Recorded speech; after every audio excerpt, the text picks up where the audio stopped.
Vijayawada university మంచి భవిష్యత్తు కోసం తెలుగు విద్యార్థులు ఇష్టపడే యూనివర్సిటీ. కాల్ 9059052378 9059052379.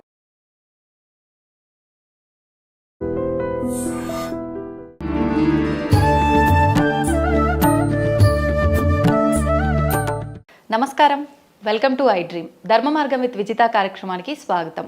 ప్రస్తుతం మనతో పాటు ఉన్నారు సమన్వయ సరస్వతి వాగ్దేవి పుత్రులు బ్రహ్మశ్రీ సామవేదం షణ్ముఖ శర్మ గురువుగారు. ఇప్పుడు గురుగారితో మాట్లాడి మరిన్ని విషయాలు తెలుసుకుందాం. మనకున్న సందేహాలన్నింటినీ కూడా నివృత్తి చేసుకునే ప్రయత్నం చేద్దాం.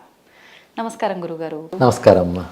గురుగారు, శ్రీరామనవమి మనం ఇంతకు ముందు మాట్లాడుకున్న వీడియోలో కూడా ఉగాది నుంచి శ్రీరామనవమికి సంబంధించిన వసంత నవరాత్రులు కానివ్వండి, ఆ ఉత్సవాలన్నీ ప్రారంభమవుతాయని చెప్పి, అసలు శ్రీరామనవమి అనగానే మనం ఆ రోజున జరుపుకునేవి రాముడి పుట్టినరోజుగా జరుపుకుంటాము. ఆ రోజు వివాహం చాలా అట్టహాసంగా జరుపుకుంటాము. ఇంకొకటి పట్టాభిషేకము. అసలు జరుపుకోవాల్సింది ఏంటి? అసలు ఆ రోజు ప్రత్యేకత ఏంటి? బాగుందమ్మా. శ్రీరామనవమి ఒక మహావ్రత పర్వంగా మనకు శాస్త్రాల్లో వర్ణించి చెప్పారు. ఆ ధర్మశాస్త్రాల్లో ఉంది, అదేవిధంగా స్కాంద పురాణాదుల్లో ఉంది. రామాయణంలో రాముడు ఆవిర్భవించిన ఘట్టం మాత్రం ఉంది తప్ప నవమి వ్రత విధానం లేదు. అది ఇతర పురాణాల్లోంచి ధర్మశాస్త్రాల్లోంచి మనం తీసుకున్నాం. నవమి నాడు ఎలా చేయాలో కూడా శాస్త్ర విధి ఉంది. కొంతమంది రామోపాసకులు ఈ రోజున ఉపవాసం చేస్తారు, జాగరణ కూడా చేస్తారు. ఈ రెండు చేసి మరో రోజు పారణ చేయాలి. ఈ విధానం మన శాస్త్రం చెప్తుంది. అంతేకాదు రామ పూజ ఒకటి ముఖ్యం ఈరోజు. ఆ పూజ ఎలా చేయాలంటే బాలరాముని పూజించాలి అని ప్రధానంగా చెప్పారు. కౌసల్య దశరథులతో పాటు ఉన్నటువంటి రాముడు. ఒక గ్రంథంలో అయితే కౌసల్యాదేవి ఒడిలో ఉన్న రాముణ్ణి ఒక రూపుగా, వెండి రూపుగాను బంగారు రూపుగాను చేసి కలశం మీద పెట్టి ఆవాహన చేసి పూజించాలి అని చెప్పారు. బాలరాముని పూజ ఇది ప్రధానం. అయితే మన తెలుగునాట చేస్తున్న ఎక్కువ విధానం ఏంటంటే కళ్యాణం కూడా చేస్తారు. కానీ శ్రీరామ నవమికి కానీ సీతారామ కళ్యాణానికి సంబంధం లేదు. వారి కళ్యాణం జరిగింది పాల్గొన పూర్ణిమ నాడని కొన్ని శాస్త్రాలు చెప్తున్నాయి. వాల్మీకి రామాయణంలో ఉత్తర ఫల్గుని నక్షత్రం నాడు జరిగిందని మాత్రం చెప్పారు. ఆ లెక్క కొట్ట కొందరు చెప్పారు.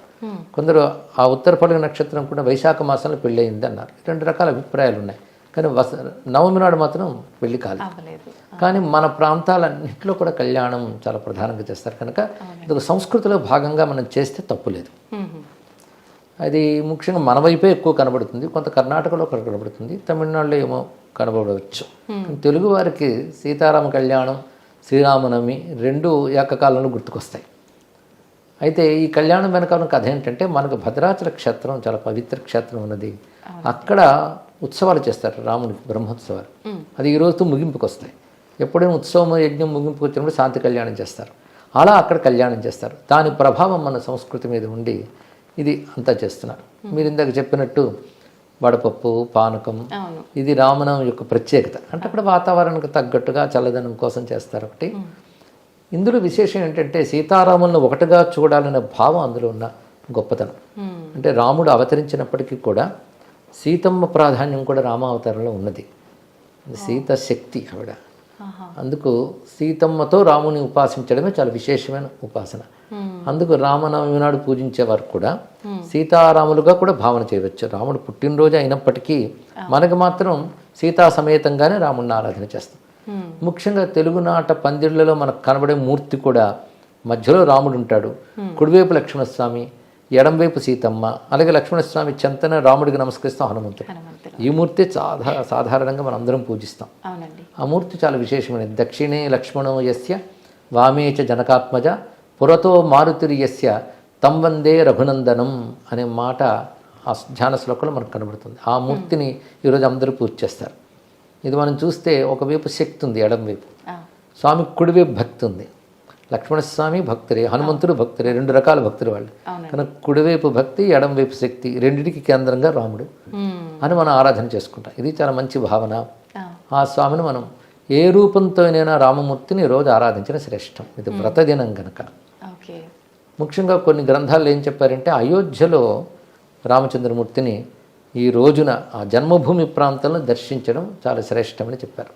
అందుకే ఇవాళ అంటే రామనవమి నాడు అయోధ్యలో చాలా విశేషమైన ఉత్సవం జరుగుతుంది. మీరు పరిశీలించితే మనం అయోధ్య వెళ్ళలేకపోయినా, సరయుని వెళ్ళలేకపోయినా మనస్సులో రెండింటిని స్మరించుకుని రామచంద్రమూర్తిని ఆరాధన చేయాలి. ఉపవాసాదులు చేయగలిగేవారు దాన్ని చేస్తారు. చేయలేని వారు రాముని పూజించి ఆయనకు నివేదించిన పదార్థాలు స్వీకరించి రామచింతన ఉండాలి. ఎప్పుడైనా ఒక దేవతకు సంబంధించినటువంటి పండుగ వచ్చింది అంటే ఎలా ఉండాలి అంటే తద్దేవతామయంగా ఉండాలంతే. కనుక రామనవమి నాడు రామమయంగా ఉండాలి. రామమయం ఎప్పుడవుతాం? రాముని పూజించడం, రామనామం జపించడం, రామాయణం వినడం, చదవడం, మననం చేయడం, దాని గురించే చర్చించుకోవడం, అలా ఈ రోజంతా గడిపితే అదే పెద్ద వ్రతపాలన. కనుక రామనవమిని రామమయంగా చేసుకుందాం. గురుగారు, అంటే నేను ఇది తప్పు చెప్తున్నానో కరెక్ట్ చెప్తున్నానో తెలియదు కానీ రామో విగ్రహవాన్ ధర్మ అని అంటుంటారు. ఏంటండి అది, ఎలా అర్థం చేసుకోవాలి? ధర్మం నిలబెట్టడానికే వచ్చిన నారాయణుడే రామచంద్రమూర్తి, అందులో సందేహం లేదు. అయితే ఆయన భగవంతుడు ఎప్పుడు పరిపూర్ణంగా ఉంటాడు. అవునండి. పరిపూర్ణుడైన భగవంతుడు ఏ రూపం ధరించినా పరిపూర్ణంగా వస్తాడు. కానీ మానవులందరూ పరిపూర్ణంగా ఉండలేరు. ఉందామని ప్రయత్నించితే ఒకడు సగం, ఇంకోడు 30, ఇంకోటి 25. పరిపూర్ణ మానవుడు అనేవాడు ఉండడు. కానీ పరిపూర్ణుడైన భగవంతుడు మానవుడిగా వస్తే పరిపూర్ణ మానవుడిగా ఉండగలడు. ఎందుకంటే నేను ఎప్పుడు పరిపూర్ణుడేగా, మానవుడిగా వచ్చిన పరిపూర్ణుడే. అందుకే ఒక మాట చెప్తూ ఉంటాను ప్రవచనాల్లో కూడా, రాముడంత పరిపూర్ణంగా ఉన్నాడే, అది ఎవరికైనా సాధ్యమవుతుందా? ఒక మనిషి పరిపూర్ణంగా ఉండగలడా? పరిపూర్ణంగా ఉండాలంటే దేవుడే దిగి రావాలంటారు. ఆ దిగి వచ్చిన దేవుడే రాముడు.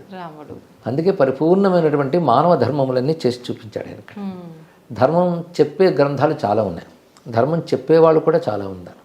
విశ్వనాథ సత్యనారాయణ గారు మాట అంటారు, మనుజులు ఈ రీతి నడువవలయునని చెప్పు మనుజులు లక్షలు కోట్లు, నడిచి నడిపించువాడు లేడు, మహితము సృష్టి చిన్ననాటి నుండి ఒక్క శ్రీరాఘవుడు తక్క అన్నారు. అంటే సృష్టి ఏర్పడిన దగ్గర నుంచి కూడా ఇలా ఉండాలి అలా ఉండాలని చెప్పేవాళ్ళు లక్షల మంది, కోట్ల మంది ఉన్నారు. కానీ అలా ఉండి అందరినీ నడిపించే వాళ్ళు ఎంతమంది ఉన్నారు? ఒక్క రామమూర్తి అటువంటి వాడు అని. అందుకే రాముడు ఏది చేసిన ధర్మమే అని, చెప్పింది ధర్మం, చేసింది ధర్మం, ధర్మమే చేస్తాడు ఆయన. అదే రామ అయనం, రాముడు నడిచే త్రోవ అంటే ధర్మమే, రామాయణం అంటేనే ధర్మం. అందుకే ధర్మం ఒక రూపం ధరిస్తే రాముడు.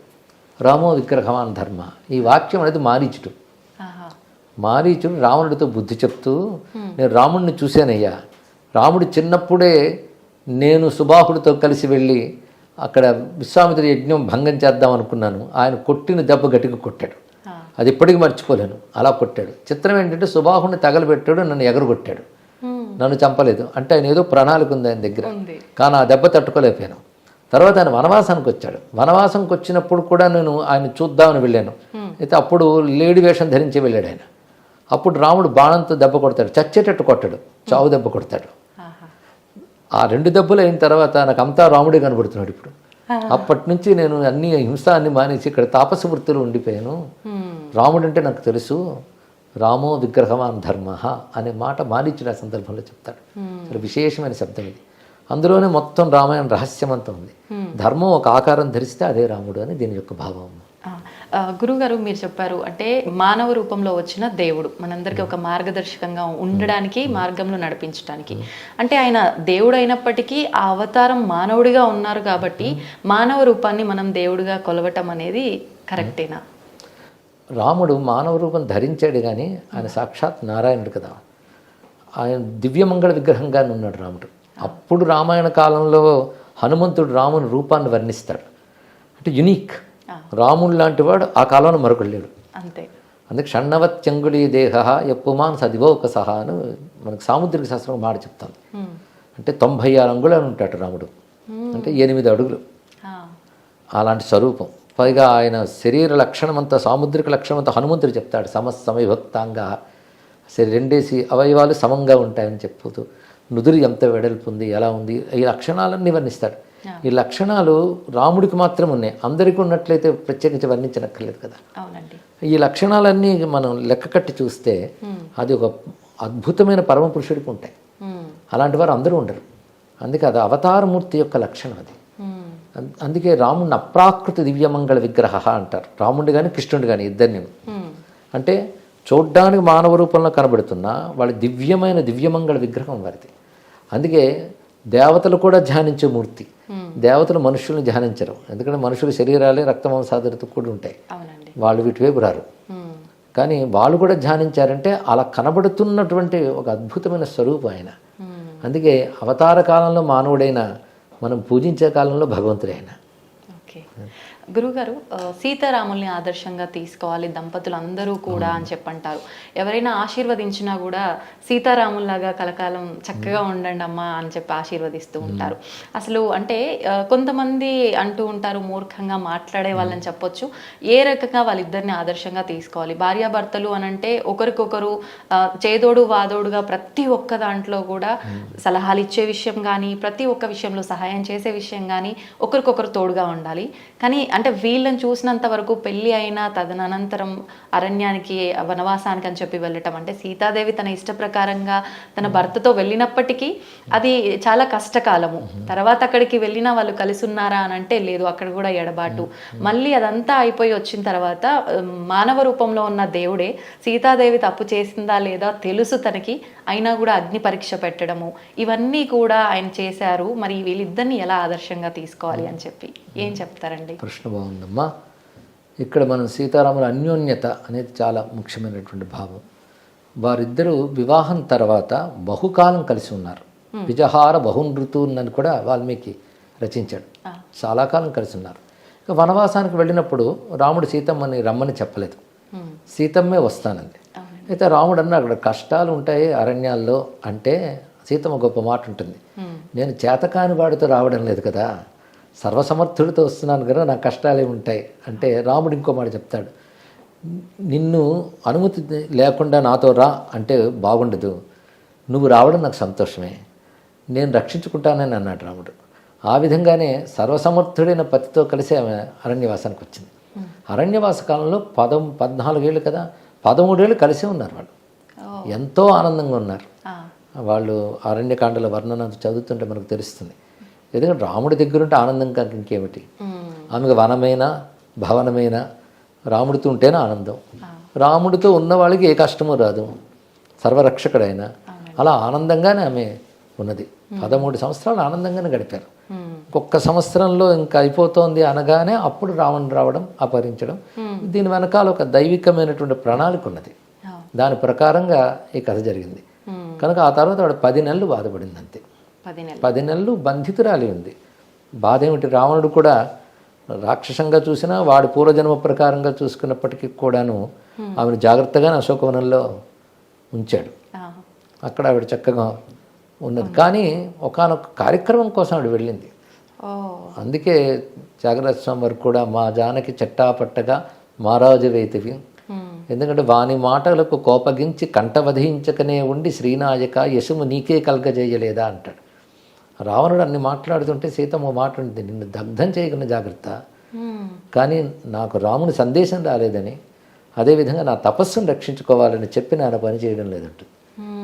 సీతమ్మ ధైర్యంగా మాట్లాడుతుంది, రావణుడే భయపడతాడు. ఎందుకంటే ధర్మం ధైర్యాన్ని ఇస్తుంది. సీతమ్మ వెనకాలన్నది ధర్మం, అది ధైర్యాన్ని ఇచ్చింది. రెండవది రామస్మరణ చేస్తూ ఒక తపస్సులా తీసుకున్నది. అలా ఉన్నది. అది దుష్ట సంహారం కోసం ఒక ప్రణాళికలో భాగంగానే వెళ్ళింది ఆ తల్లి. అందుకే 1 సంవత్సర కాలం అది. తర్వాత రామునితోనే ఉన్నది. అయితే ఇక అగ్ని పరీక్ష అంటారే, అది అగ్ని పరీక్ష కదా, అగ్నికి పరీక్ష అని చెప్పచ్చు. ఉదాహరణకు అక్కడ రామచంద్రమూర్తి ఆమెను అగ్ని పరీక్ష చెయ్యమనడు. అది ముఖ్యంగా రామాయణం చూస్తే మనకు తెలుస్తుంది. ఆ సమయంలో సీతమ్మ వచ్చినప్పుడు అందరూ దూరం వెళ్ళిపోతారు. రాముడు అంటాడు ఎవరూ దూరం వెళ్ళదు, అక్కడే ఉండండి అంటాడు. అంటే ఇప్పుడు మా ఇద్దరి మధ్య జరిగే సంభాషణ మీ అందరికీ తెలియాలి అనే ఉద్దేశంతో చెప్తాడు. చెప్పినప్పుడు ఒక మాట అంటాడు సీతమ్మతో, నేత్రరోగికి దీపం వలె నువ్వు ప్రతికూలురాలివి అన్నాడు. ఎందుకంటే ఇన్నాళ్ళు అసురుని యొక్క చర్యలో ఉన్నటువంటి దానవు నువ్వు వచ్చేవంటే ఇది లోకాపవాద భీతి అని ఉంటుంది. సత్పురుషులకు అది ఒకటి ఉంటుంది, లోకంలో అపవాదం రాకుండా జాగ్రత్త పడాలి. పైగా ఆ మాట అంత చక్కగా అంటే నేత్రరోగికి దీపం వలె అన్నాడు. అంటే దీపంలో ఏం దోషం లేదు, చూసే కంటిలో దోషం, కనుక నీలో ఏ దోషం లేదు. కానీ పాలకుడైనటువంటి వాడు ప్రజలకి వ్యక్తిగత జీవితాన్ని కూడా ఆదర్శంగా చూపించాలి అనేటటువంటి ఒక న్యాయం ఉన్న రోజులు ఇవి. అప్పటి స్మృతి ప్రకారంగా కానీ పాలకుడి వ్యక్తిగత జీవితం కూడా ప్రజలకు జవాబుదారి. అందుకే ఎటువంటి కల్మషం లేదు అని రుజువు చేయడం కోసం ఆయన ప్రతికూలురాలివి కనుక ఇప్పుడు నేను పౌరుషంతో రాక్షసుడిని సంహరించి నేను విడిపించాను, అక్కడితో నా పని అయిపోయింది, తర్వాత నీ ఇష్టమనే అంటాడు. అప్పుడు సీతమ్మ తనంత తానే వాళ్ళకి చెప్పి, అంటే లక్ష్మణస్వామి హనుమంతుడికి చెప్పి చితి రగుల్చుకొని అగ్ని చుట్టూ ప్రదక్షిణ చేసి వెళుతుంది. రాముడికి తెలుసు అగ్ని సీతమ్మనేమి చేయలేదని. ఎందుకంటే మారీచుడికి తెలుసు, హనుమంతుడికి తెలుసు. మొత్తం లంక దహనమైనప్పుడు సీతమ్మన చోటు దహనం కాదు. అప్పుడు హనుమంతుడు ఒక మాట అంటాడు, నాగ్ని రగ్నవు ప్రవర్తతే అని. అగ్నినేమి చేయలేదు కదా అని భావం. అదేవిధంగా మారీచుడు రావణాసురుడు చెప్తాడు, సీత ఒక మహాగ్ని, దగ్గరికి వెళ్ళావా దగ్ధమవుతావు జాగ్రత్త. మారీచుడికి హనుమంతుడికి తెలిసినప్పుడు రాముడికి తెలియదా? అందులో పంచభూత దేవతాశక్తులు ప్రత్యక్షమయ్యే కాలం అది. అందుకే అగ్నిహోత్రంలోకి వెళ్ళలేని వెంటనే మళ్ళీ అగ్నిదేవుడు వచ్చి రాముడికి సమర్పించేస్తాడు, దోషరహితురాలని చెప్తాడు. అప్పుడు రాముడు ఒక మాట అంటాడు, నాకు ఆ విషయం తెలుసు, కానీ లోకానికి అది రుజువు చేసి నేను అయోధ్యకి వెళ్ళాలి కనుక పని చేశానని చెప్తాడు. అక్కడ ఒక మాట అంటాడు రాముడు, అనన్యాహి మయా సీత భాస్కరేణ ప్రభాయత. సూర్యుడికి కాంతి ఎలాగో నాకు సీత అలాగా అన్నాడు. అన్యోన్య దాంపత్యం గురించి ఇంతకంటే గొప్ప మాట ప్రపంచ వాంగ్మయంలో లేదమ్మా. చిత్రం ఏంటంటే రాముడు లేనప్పుడు సీతమ్మ కూడా అదే మాట లంకలో చెప్తుంది, అనన్యా రాఘవేణాహం భాస్కరేణ ప్రభాయత, అదే మాట చెప్పింది. అంటే భార్యాభర్తలు అంటే ఇదే, ఇద్దరు ఒకేలా ఆలోచిస్తారు, ఒకేలా చింతన చేస్తారు. కనుక రాముడు సీతమ్మ చింతన, సీతమ్మ రామచింతనలోనే ఉన్నారు. వాళ్ళ అన్యోన్యం అనేది వాళ్ళ దగ్గరే సరిపోతుంది. పైగా భార్యాభర్తల దాంపత్యం ఎంత చక్కగా ఉండాలనేటువంటి రామాయణం చదివితే సీతమ్మ మాట తీరు, రాముడి మాట తీరులు ఎంత స్నేహంగా ఉంటాడో భర్త, అంతేగాని తాను ఆధిక్యం వహించడం అని కనబడదు. ఉదాహరణకి రాముడితో ఒక మాట ఉంటుంది, చనువు కొద్దీ చెప్తున్నాను, నువ్వు ధనుర్బాణాలు పట్టుకుని తిరుగుతున్నావు, నువ్వు వనవాసానికి వచ్చావు, కొచ్చవనం కొచ్చక్షాత్రం, నువ్వు రాజుగా ఉన్నప్పుడు పట్టుకు తిరుగు, వనవాసానికి వచ్చి నువ్వు ఎవరిని పట్టుకు తిరగడం ఏంటి నువ్వు అంటే రాముడు ఎంత మృదువుగా చెప్తాడంటే, నీకు తెలియదు నువ్వు నోర్మి అనకుండా, నీకు నా మీద అభిమానం ఉంది కనుకనే నాకు చెప్పు, ప్రేమ లేని వాళ్ళకి చెప్తారా చెప్పు, నువ్వు ప్రేమతో చెప్పావు కనుక నీకు సమాధానం చెప్తున్నాను విను. నేను వనవాసానికి వచ్చాను కానీ క్షాత్రాన్ని విడిచిపెట్టలేదు. నేను ఇతరులకు ఆపద కలగకుండా చూసుకోవడం క్షాత్రం నా బాధ్యత, అది అందుకే దీన్ని పట్టుకున్నాను అని చక్కగా సమాధానం చెప్తాడు. అలా భార్యాభర్త ఎలా మాట్లాడుకోవాలో కూడా కనబడుతుంది. ఎక్కడ కూడా కటువుగా రాముడు ఒక్క మాట అంట. తర్వాత అయోధ్యకు వచ్చాక చాలా కాలం వాళ్ళు కలిసే ఉన్నారు. తర్వాత లోకాపవాదం ఏర్పడింది, తరాలు మారి లోకాపవాదం ఒకటి ఏర్పడుతుంది. అది ఒక వ్యక్తి చెప్పింది కాదు, లోకంలో అందరూ అనుకుంటున్నారని మంత్రులు వచ్చి రాముడితో సమావేశంలో తెలియజేస్తారు. అప్పుడు ఉన్న ధర్మ ప్రకారంగా ఏంటంటే, ఒక అపనింద కానీ ఉంటే దాన్ని దూరం పెట్టాలి కొంతకాలం, మళ్ళీ సత్యం రుజువు అయ్యే వరకు. అదొక నియమం, దానికి కట్టుబడ్డాడు. కానీ నువ్వు వెళ్ళిపో, అడవిలో వదిలే ఇలా అనకలేదు ఆయన. ఎందుకంటే ఈ సమావేశం ముందు రాత్రి వేళ సీతమ్మతో మాట అంటాడు, గర్భవతి నువ్వు, నీకు ఏది ఇష్టమో అది చేస్తాను చెప్పు అంటాడు. నాకు మన వనవాస కాలంలో మునుల ఆశ్రమాలన్నీ తిరిగినవి చాలా గుర్తున్నాయి, చాలా ఆనందంగా ఉంటాయి. నాకు వాల్మీకి మహర్షి వాళ్ళ ఆశ్రమాలు చూశాను, ఆ ఆశ్రమాలకు వెళ్ళాలనుంది అని చెప్తుందమ్మా. అది అయిన వెంటనే ఈ సమావేశం ఏర్పడుతుంది. ఆ మరుసటి రోజు ఉదయం లక్ష్మణస్వామిని పిలిచి, ఆమె ఇలా వాల్మీకి ఆశ్రమం అవి వెళ్ళాలని అనుకున్నది కాబట్టి నువ్వు వనం దగ్గర విడిచిపెట్టిరా అంటాడు. విడిచిపెట్టిరా అన్న మాట, విడిచిపెట్టిరా అన్నాడు అంటే ఆమెకు చెప్పలేదు ఈ మాట, ఇతని ద్వారానే చేయించాడు. కానీ అందులో ఒక అనుమాన వాక్యం కానీ ధిక్కార వాక్యం కానీ రెండూ లేవు. దాని ప్రకారం లక్ష్మణస్వామి వాల్మీకి ఆశ్రమంలో విడిచిపెడతాడు. కానీ ఈ విధంగా అపవాదుకు భీతి చెందే ఇలా చేశాడన్న విషయాన్ని కూడా లక్ష్మణుడు తెలియజేస్తాడు. సీతమ్మకి ఈ ధర్మం తెలుసు, రాజధర్మం. ఎందుకంటే రెండు ధర్మాలు ఘర్షించినప్పుడు ఏ ధర్మం నిలుపుకోవాలి, భర్తృధర్మం రాజధర్మం.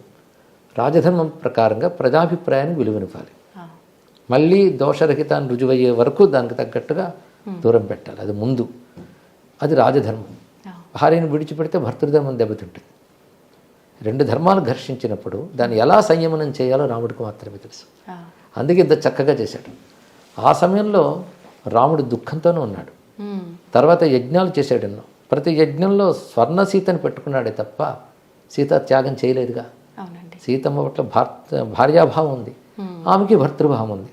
అందుకని వాళ్ళిద్దరు వేరు కాలేదనే చెప్పాలి, భౌతికంగా వేరైనా. వాళ్ళిద్దరి యొక్క అనుబంధం అలాంటిది. కనుక ఒకనొక కష్టకాలం వచ్చినప్పటికీ కూడా వారు విడిపోకుండా స్థైర్యంగా నిలబడి అనుబంధాన్ని కాపాడుకున్నారు. కనుకనే వారిని అన్యోన్య దాంపత్యం అంటారు. ఒక చిన్న ప్రతికూలం వస్తే చాలు విడిపోయే తొందరపాటుతనం బాగా కనబడుతుంది. కానీ కాలంలో ఒక ప్రతికూలత వచ్చినప్పటికీ అనుబంధాన్ని కాపాడుకోవాలి. అంతేగాని సీతమ్మని రాముడు విడిచిపెట్టలేదు, సీతమ్మ భార్యాభావం అలాగే కాపాడుకున్నాడు. అంటే వాస్తవాన్ని సరిగ్గా తెలుసుకోక మిడిమిడి జ్ఞానంతో మాట్లాడే మాటలు ఇలాంటి వాటికి దారి తీస్తున్నాయి. సరిగ్గా రామాయణం చదవకపోవడం కూడా ఒక కారణం. అవునండి, అవును. అది సరిగ్గా అక్కడ మాట, అక్కడ సమావేశాలు, అక్కడ జరిగినటువంటి సంభాషణలు, ధర్మాధర్మ నిర్ణయాలు ఇవన్నీ అందులో ఉంటాయి. అవి యథాతథంగా తెలుసుకుంటే సందేహమే రాదమ్మా. నిజంగా చదివితే ఇంత చక్కగా అర్థమవుతుందా అండి? ఇంత మంచి వివరణ అర్థం చేసుకోవచ్చు అంటారు. వాల్మీకి చాలా తేట తెలుగు సంస్కృతంలో రాశాడు, తేట సంస్కృతం, సులభ సంస్కృతంలో రాశారు, మధురంగా రాశారు. అయితే మనకు చక్కటి అనువాదాలు కూడా వచ్చాయి, తెలుసుకోవాలి. ఒకవేళ మనం ఏమో అన్వయించుకోలేకపోతే వాటిలో కృషి చేసిన పండితులను అడగాలి. ఇప్పుడు మనం లెక్కల పుస్తకం తెచ్చుకొని చదివితే అర్థం కాకున్నప్పుడు లెక్కల మాస్టర్ దగ్గరికి వెళ్తాం. అలాగే దీనిలో కృషి చేసినటువంటి పండితులను అడగాలి. ముందే మనం ఏదో అభిప్రాయం ఏర్పరిచేసుకుని దాన్ని సమర్థించడానికి వాదిస్తూ కూర్చోకుండా ఓపెన్ మైండ్తో పెద్దలను అడిగితే వాళ్ళు ధర్మాధర్మం నిర్ణయం చేసి చక్కగా చెప్తారు. అయితే ఈ శ్రీరామనవమి నుంచి ఎవరన్నా ఏదైనా కొత్త విషయం చెయ్యాలి అనుకుంటే ఈ రామాయణం చదవడము, దానిలో ఉన్న విషయాన్ని అర్థం చేసుకోవడం మొదలు పెడితే బాగుంటుందేమో. అవును, అంతే కదండి. ఎందుకంటే రాముడు ఆదర్శమూర్తి, ఆరాధ్యమూర్తి రెండును. ఆదర్శంగా తీసుకున్న ధర్మాలన్నీ ఆయనలో ఉన్నాయి, ఆరాధించవలసిన దైవత్వం కూడా ఉంది. అందుకే ఆయన ధర్మస్వరూపుడు, దైవస్వరూపుడు. ఆయన స్మరించుకోవడం, రామాయణం చదవడం, అందులో చెప్పిన ధర్మాలు జీవితంలోకి మనం తెచ్చుకొని ప్రయత్నం చేయడం, ఇవి చేస్తే రామనవమి పర్వం చక్కగా జరుపుకున్నట్లే. అయితే ఇంకొక డౌట్ అడుగుదాం అనుకున్నా నేను, కానీ మీరు చెప్పిన ఈ విషయంలోనే నాకైతే దానికి వివరణ అర్థమైపోయింది. కానీ ఏం అడగాలనుకున్నానో చెప్తా. బంగారు లేడి విషయానికి వస్తే, అలాంటి ఒక బంగారు లేడి ఉండదు, ఉన్నది ఒక విగ్రహం మాత్రమే. అది పరిగెత్తి జీవం ఉన్నదానిలాగా వెళ్ళదు అన్న విషయం సామాన్యులకే అర్థమవుతుంది. కానీ రాముడికి అర్థం అవ్వలేదా? ఎందుకు దాని వెనకాల పరుగు తీశాడు సీతమ్మ వారు చెప్పిన వెంటనే అని చెప్పి?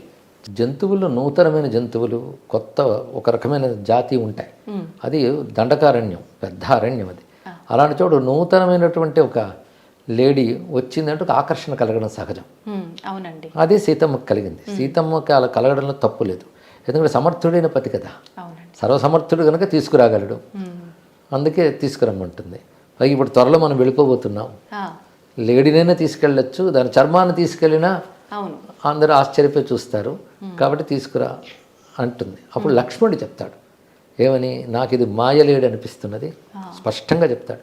మారీచుడు అంటే వేషాలు వేసి తిరుగుతుంటాడు అని నాకు తెలుసుకున్నాను, వాడే అయ్యుంటాడు అంటే రాముడు గొప్ప మాట అంటాడు. నిజంగా లేడీ అయితే నేను తీసుకొస్తాను, ఒకవేళ రాక్షసమై అయితే దాన్ని ఛేదిస్తాను, అది ఛేదించాలి. కానీ రెండుతో ఏదైనా నేను చేయాలి కనుక నేను వెళతాను, జాగ్రత్తగా కూర్చో అన్నాడు. కనుక రాముడు ఏమీ పొరపాటు పడలేదు, స్పష్టంగా రాక్షసమై అయితే ఛేదిస్తాను, లేడైతే తీసుకొస్తాను అనుకునే బయలుదేరి వెళ్ళాడు. సీతమ్మ ఆకర్షణ పడ్డంలో తప్పేం లేదు, అడిగినది అంతే. అయితే అక్కడ ఘటన వెనకాల కారణం చాలా ఉన్నాయి అనుకోండి. అయితే లక్ష్మణస్వామిని కాపలా పట్టి వెళ్ళాడు, వదిలి వెళ్ళిపోలేదు కదా. తర్వాత ఆయన కాపలాను కూడా ఆవిడ అక్కడ ఉండనివ్వకుండా మాట్లాడింది. ఆ తర్వాత కథ అంతా మరోవైపు దారితీసింది. కానీ ఆ సమయంలో సీతమ్మది కానీ రాముడిది కానీ ఇద్దరిది తప్పేం లేదు. ఓకే. అయితే రావణుని విషయానికి వస్తే ఎవరి ధర్మం వాళ్ళు నిర్వర్తించాలి అంటారు. రావణుడు రాక్షసుడు అన్న విషయం తెలిసిందే. మరి రాక్షస ధర్మం అనేది తను పాటించాడేమో, తనని మనం దుర్మార్గుడుగా చూడటం కరెక్టేనా? ధర్మం అనేది రాక్షసులకు ఒకటి, దేవతలకు ఒకటి, మానవులకు ఒకటి ఉండదమ్మా. ధర్మం ధర్మమే. ధర్మంలో పరస్త్రీని చెరబెట్టడం అనేది ఎవరికైనా అధర్మమే, అది ఎవడు చేసినా తప్పే. ఎందుకంటే రాక్షసులు అనగానే వాళ్ళు అధర్మాలు చేస్తూ తిరుగుతున్న జాతి అనడానికి లేదు. రాక్షస జాతి చాలా గొప్పది. మరి బలిచక్రవర్తి చాలా గొప్పవాడే, ప్రహ్లాదుడు చాలా గొప్పవాడే. కనుక రాక్షసులు కూడా ధర్మాన్ని పాటించాలి. పరస్త్రీని అపహరించడం ఏ ధర్మంలోనైనా తప్పే, అది రాక్షసులకైనా దేవతలకైనా. ధర్మం మాత్రం ఒకటే, దేవధర్మం రాక్షస ధర్మం ఉండదు. అందుకే రాక్షసుల్లోనే గొప్పవారైనటువంటి వాళ్ళు రావణుడితో చెప్తారు, ఇన్ని చదివిన వాడివి పరస్త్రీని అపహరించడం తప్పని తెలీదా, తప్పు కదా అని రాక్షసులే చెప్తారు. అందులో విభీషణుడు రాక్షసుడేగా. అలాగే మాల్యవంతుడు తాతగారు అవుతారు ఈయనకి, అమ్మ తరపు నుంచి. అలాంటి వాళ్ళే చెప్పారు నువ్వు చేసిన తప్పు అని చెప్పారు ఇక్కడ. కనుక రాక్షస ధర్మం కూడా కాదు, అది పూర్తిగా అధర్మం. అది తెలియక కొంతమంది రాక్షస ధర్మం ఆయన చేసాడు అంటుంటారు, తెలియక. ధర్మం అంటే స్వభావం ఒకటి అర్థం ఉంది, ధర్మం అంటే సత్కర్మ శాస్త్రము రెండు ఉన్నాయి. కనుక రాక్షస స్వభావం అని చెప్పి సమర్థించడానికి లేదమ్మా, అది రాక్షస స్వభావం కూడా కాదు అది. పైగా వాడు నాగరికుడే, తపస్వే. హనుమంతుడు కూడా చెప్తాడు, ఇంత తపస్సు చేసి ఇంద్రియాలను గ్రహించావు, ఒక్క చిన్న విషయం నీకు తెలియదా, ఇంతకాలం నువ్వు చేసిందంతా మొత్తం పోయింది కదా, నువ్వు తపస్సు లాంటివి చేసిన ధర్మముల ఫలితం సుఖం అనుభవించడం, అది అయిపోయింది. నువ్వు చేసిన అధర్మాల ఫలితం ప్రారంభమైంది ఇప్పుడు అని చెప్తాడు హనుమంతుడు. ఇప్పుడు రావణుడు మంచి శివభక్తుడు అంటారు. మీరు చెప్పినట్టుగా ఎన్నో జ్ఞానాలు సంపాదించుకున్న ఆయన ఉపాసన వల్ల. రాబోయే బ్రహ్మ అని కూడా అంటారు. అంటే హనుమంతుడు రావణుడు మాత్రమే ఎన్నో వేదాలని చదివిన వాళ్ళలో గొప్ప వ్యక్తులు అని చెప్పంటూ ఉంటారు. మరి అన్ని చదివినప్పుడు మామూలుగా మనం దేవత ఆరాధన ఉపాసన చేస్తేనే మనకి ఎంతో కొంత అందులో నీతి అర్థమవుతుంది, మంచిగా ఉండాలి అనే ఒక విషయం అర్థమవుతుంది. అన్నీ తెలుసుకున్న అతనికి ఒక ఆడ మనిషిని అంటే సీతాదేవిని అలా అపహరించడం తప్పు అనే ఒక చిన్న విషయాన్ని ఎలా మర్చిపోయాడంటారు? దాన్ని వినాశకాలే విపరీత బుద్ధి అంటారు ఎన్ని తెలిసిన. పైగా రావణుడు శివభక్తుడు అని ఒక వ్యాప్తి లోకల్లో ఉంది, కానీ నిజంగా పెద్ద గొప్ప శివభక్తుడు కాదు. ఎందుకంటే ఆయన తపస్సు చేసినప్పుడు వచ్చింది బ్రహ్మదేవుడు. అలాగని బ్రహ్మదేవుడిని ఉద్దేశించి ఆయన తపస్సు చేయలేదు. ఒక నియమము, ఒక తపస్సు చేస్తే లోక సృష్టికర్త అయినటువంటి వాడు చేసిన దానికి ఫలితం ఇవ్వాలి. అందుకు బ్రహ్మదేవుడు వచ్చాడు. ఎందుకంటే ఆయన ఏ దేవుడు భక్తుడు కాదు, తన కోరికకు భక్తుడు ఆయన. అందుకే కోరికలు కోరుకున్నాడు. తర్వాత వచ్చిన ప్రతాపంతో వరబలంతో గర్వించి అందరి మీద దండయాత్రలు చేశాడు. ఆ చేస్తూ చేస్తూ కుబేరుడు వద్దకు వచ్చి అలకాపురిని ఆక్రమించుకున్నాడు. అయితే అప్పుడు కుబేరుడు విశ్రవసో బ్రహ్మ వద్ద, అంటే రావణుడికి కూడా ఆయన తండ్రి, కుబేరుడికి ఆయన తండ్రి, వెళ్ళి ఇలా వాడు దండయాత్రకు వస్తున్నాడంటే ప్రస్తుతం కాలం వాడికి అనుకూలం ఉంది కనుక నువ్వు ఖాళీ చేసి వచ్చే అంటాడు. అప్పుడు అలకాపురిని ఆక్రమించుకుని కుబేరుడి పుష్పక విమానాన్ని తీసుకుంటాడు. ఆ పుష్పక విమానం ఎక్కడికైనా వెళుతుంది, ఏ లోకానికైనా. కానీ కైలాసం దగ్గరికి వచ్చేటప్పటికల్లా రాలేకపోయింది. అప్పుడు అక్కడున్న నంది నవ్వి, నీ విమానం ఇక్కడికి రాలేదు, సాధ్యం కాదు సుమా అంటే, అప్పుడు గర్వించి కిందకి దిగి, నేను కైలాసం దగ్గర రాకూడదంటే కైలాసాన్ని నా దగ్గర తీసుకెళ్తానని పెకలించుతాడు. ప్రయత్నించాడు. వాడి తపోబలం ఉంది, శరీర బలం ఉంది కానీ పెకలించి ప్రయత్నం చేస్తాడు. అప్పుడు శివుడు బొటన వేలుతో ఒక నొక్కగానే చేతులు చిదిగిపోయి ఏడుస్తాడు. అప్పుడు పరమేశ్వరుడు వచ్చి రావము చేసి ఏడ్చేవాడు కనుక నీ పేరు ఎక్కడి నుంచి రావణుడు అని చెప్తాడు. ఆ తర్వాత నుంచి అతడు శివభక్తుడు అయ్యాడు. భక్తుడు అయ్యాడు అంటే శివ పూజలో చాలా మహిమ ఉందని చెప్పి శివారాధన చేసుకుంటూ వచ్చాడు. అయితే మిగిలిన పురాణాలు ఇవన్నీ కొంచెం దాన్ని ఎక్కువ చేసి ఆయన రుద్రవీణ మీటాడని ఇవన్నీ చెప్తారు, కానీ అది రామాయణంలో ఉన్న రావణ కథలు లేదు అది. కాబట్టి అతడు అవసరానుగుణంగా మారాడు. అంతేగాని శివభక్తుడు అంటే తన కోరికలతో భగవంతుని పూజించే వాళ్ళందరినీ భక్తులు అనుకోకూడదు. వాళ్ళందరూ సకామ భక్తులు అంతే. అయితే వేదాది విద్యలోని చదివాడు, సామాన్యుడు కాదు, చదువుకున్నవాడు చాలా. అందుకే అలాంటి వాడిని సంహరించడానికి భగవంతుడి దిగి రావాల్సి వచ్చింది. ఇక్కడ తపోబలం ఉన్నవాడు, జ్ఞానబలం ఉన్నవాడు. అయితే కాబోయే బ్రహ్మ అనేది హనుమంతుడి విషయంలో చెప్తారు, పురాణాల్లో ఉంది, రామాయణంలో ఆ విషయం లేదు. రావణుడు కూడా అనేక శాస్త్రములన్నీ చదువుకున్నవాడే. అందుకే సీతమ్మ ఒక మాట ఉంటుంది, విశ్వనాథ రామాయణంలో ఉంటుంది. సీతమ్మ కూడా ఒక బాగా చదువుకున్నావు, నీ రాజ్యంలో సత్పురుషులు లేరా, ఉన్నా వాళ్ళ మాట నువ్వు వినవా, ఇలా మందలిస్తుంది. విశ్వనాథ వారితో ఒక మాట అంటారు, వచో విభవ దేవత తీసిన కాలిగోరినా అన్నాడు. నువ్వు ఎలా తిరుగుతావే, మళ్ళీ బ్రహ్మలోకానికి ఏ మొహం పట్టుకు వెళ్తావు, సరస్వతీదేవి తీసేసిన కాలిగోరులాగా అంటుంది. తీసేసిన కాలుగోరు అంటే అది అమంగళం. అంటే మరి సరస్వతి కాలుగోరు అంటే విద్య ఉంది, విద్య సంస్కారం గంధం ఉంది, కానీ ఏం లాభం, నువ్వు తీసేసిన కాలిగోరులు లాంటి వాడివని ఉంటుంది. అంటే ఎంత విద్య ఉన్నా అన్నీ ఉన్నప్పటికి కూడా ధర్మం అనేది లేకపోతే దెబ్బతింటారు. అయితే అంత విద్య ఉన్నా ధర్మస్పృహ ఎందుకు లేదంటే అహంకారం. విద్యావంతులందరూ ధార్మికంగా ప్రవర్తిస్తారని చెప్పలేం, ధార్మికులందరికీ విద్య ఉంటుందని చెప్పలేం. కొందరు విద్య లేకపోయినా ధర్మ సంస్కారాలు ఉంటాయి. కొందరు ఏం చేస్తారంటే వాళ్ళ పాండిత్యాన్ని అంతటిని వాళ్ళ అధర్మాన్ని సమర్థించడం కోసం వాడతారు. అందుకే విద్య ఉండడం వల్ల ధర్మం ఉంటుందని చెప్పలేం. అయితే విద్య ఉంటే ధర్మస్పృహ రావాలి, అది వస్తే చాలా మంచిది. దాన్ని వినియోగించుకోవడం తక్కువ. పైగా వాడు అసుర లక్షణం, అహంకార లక్షణం, ఆ పని చేయనివ్వలేదు. గురుగారు, ఆఖరణ ఒక చిన్న విషయం, అంటే ఆదర్శ దంపతులుగా ఎందుకు తీసుకోవాలన్నది మీరు చెప్పిన వివరణ అయితే నిజంగా చాలా బాగుంది. ఇప్పటి జనరేషన్ వాళ్ళకి నిజంగా అంత ఆదర్శంగా ఉండలేరేమో, కొంతలో కొంత ఉండాలంటే ఒక చిన్న మెసేజ్ ఏమిస్తారు? ఎప్పుడైనా మానవ సంబంధాలు నిలబడేవి సహనం, సర్దుబాటు, ఈ రెండింటి వల్ల నిలబడతాయమ్మా. అలాగే మన పూర్వతరాలన్నీ అలాగే నిలబెట్టుకుంటూ కుటుంబ వ్యవస్థని ఇక్కడ దాకా తీసుకొచ్చి భార్యాభర్తలు ఎప్పుడు కలిసి ఉండాలి, అదొక్కటే. ఎందుకంటే విడిపోవడానికి కారణాలు వీళ్ళు వెతుకుతారు, కలిసి ఉండడానికి కారణాలు వెతికితే అవి కనబడతాయి. మన శరీరంలో ఏదో ఒక అనారోగ్యం వచ్చిందనుకోండి, శరీరం విడిచిపెట్టాలనుకోం కదా, దాన్ని సవరించుకోవాలనుకుంటాం, లేకపోతే దాంతోపాటు బతికేస్తాం.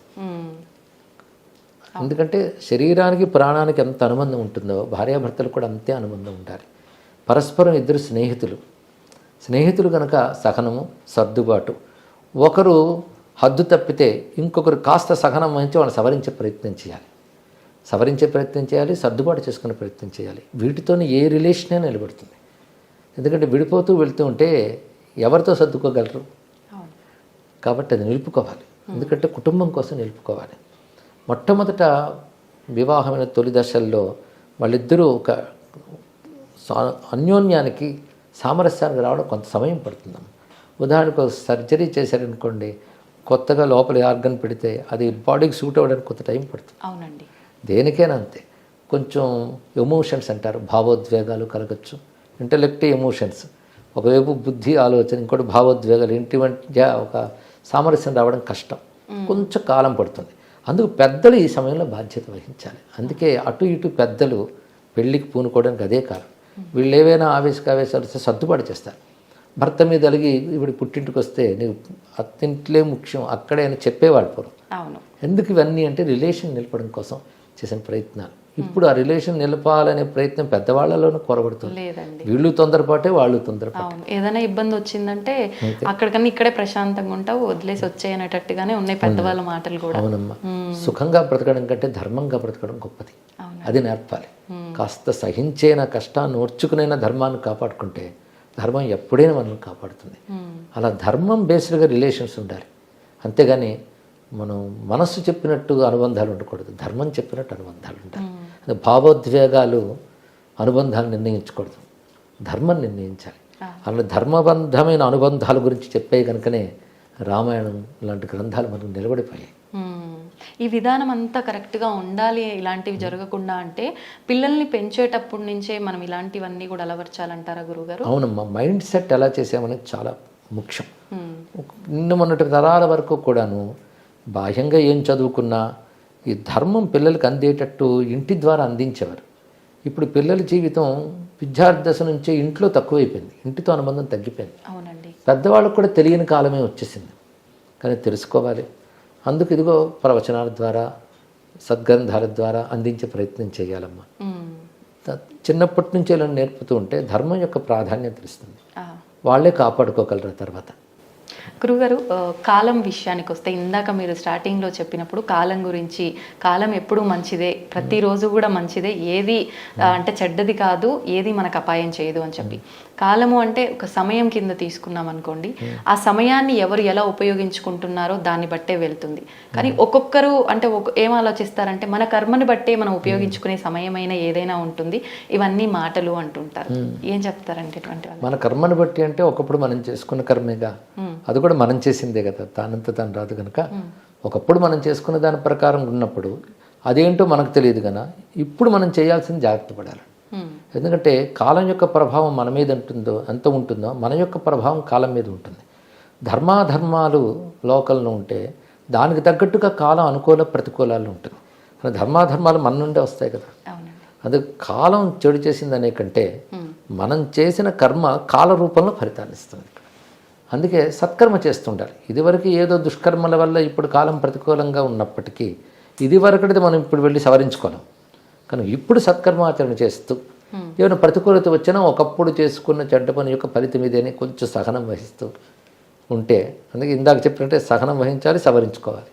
ఈ రెండిటితో మనం కాలం అనుకూలం చేసుకోవచ్చమ్మా.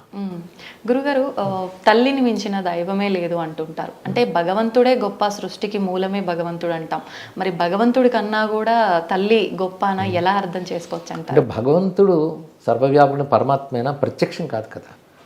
భగవంతుడు ఎలాగైతే మనకు కారణమై మనల్ని పోషిస్తూ రక్షిస్తూ ఉంటాడో అలా మన పుట్టుక కారణమై మనల్ని పోషించి రక్షించి కాపాడడం అనే ఒక దైవత్వం తల్లిలో కనబడుతుంది, తండ్రిలోనూ అలాంటి దైవత్వం కనబడుతుంది.